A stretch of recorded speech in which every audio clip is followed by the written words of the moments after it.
Hi friends, ఈరోజు నేను బెండకాయ పులుసు ఎలా ప్రిపేర్ చేయాలో చూపిస్తాను. చూసేద్దాం మరి ఫ్రెండ్స్. ముందుగా మనం ఒక బాండి పెట్టుకొని ఆయిల్ వేసుకొని ఆయిల్ హీట్ అయ్యాక 1/2 స్పూన్ ఆవాలు, 1/2 స్పూన్ జీలకర్ర, 1/2 స్పూన్ మినపప్పు, కొంచెం కరివేపాకు, 12 ఎండుమిర్చి ముక్కలు ఇవన్నీ వేసుకొని కొంచెం ఫ్రై అయ్యాక కట్ చేసి ఉంచుకున్న ఉల్లి తరుగును వేసుకొని ఉల్లి తరుగు వేగంగా ఫ్రై అవ్వడానికి చిటికెడు సాల్ట్ వేసుకుంటాం.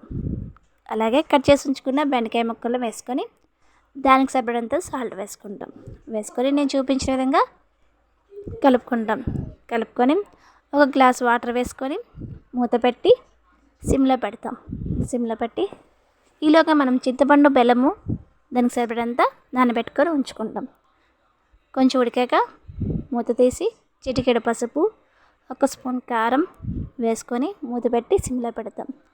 ఆ బెండకాయలు బాగా ఉడికాక మనం నానబెట్టుకుని ఉంచుకున్న చింతపండు పులుసుని అందులో వేసుకొని కొంచెం ఉడికాక స్టవ్ ఆఫ్ చేస్తాం. అంతే ఫ్రెండ్స్, బెండకాయ పులుసు రెడీ.